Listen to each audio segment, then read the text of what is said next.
நான் மதுரை சண்முக வடிவு சுப்புலட்சுமி. நான் இசை சூழலில் வளர்ந்தேன். வீணை கலைஞரான என் தாயே எனக்கு முதல் குரு. 10 வயதில் இசைத்தட்டுக்காக பாடலை பாடி பதிவு செய்தேன்.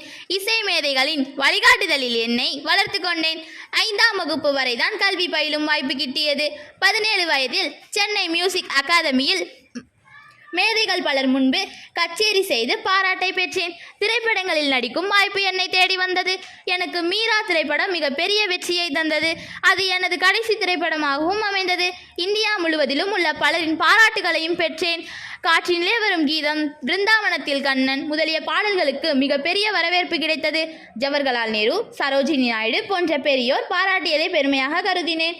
ஒரு முறை காந்தியடிகளை தில்லையில் சந்தித்த போது ரகுபதி ராகவ ராஜாராம் என்ற பாடலை பாடினேன். என்னை பாராட்டிய அண்ணல் மீரா எழுதிய பாடல் ஒன்றை குறிப்பிட்டு பாடச் சொன்னார். பின் சிறிது நாட்களில் முனைந்து அந்த பாடலை கற்று பயிற்சி செய்தேன்.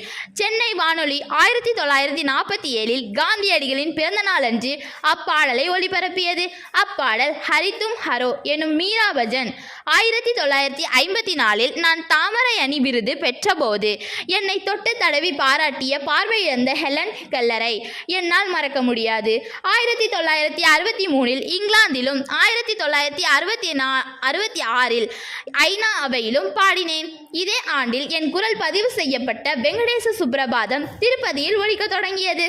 1974இல் நோபல் பரிசுக்கு இணையான மகசேசே விருது என் இசைக்கு கிடைத்த மகுடம். இவ்விருது பெறும் முதல் இசை கலைஞராகவும் ஆனேன். தமிழ், தெலுங்கு, கன்னடம், சமஸ்கிருதம், மலையாளம், இந்தி, மராத்தி, குஜராத்தி ஆகிய இந்திய மொழிகளிலும் ஆங்கிலத்திலும் கூட பாடியுள்ளேன். இந்தியா மிக உயரிய விருதான இந்திய மாமணி விருதளித்து என்னை சிறப்பித்தது. என்னுடைய பல இசை கச்சேரிகள் ஏதாவது ஒரு அமைப்பின் நன்கொடைக்காக நடந்தவை என்பது எனக்கு பெரும் மகிழ்வை அளிக்கிறது.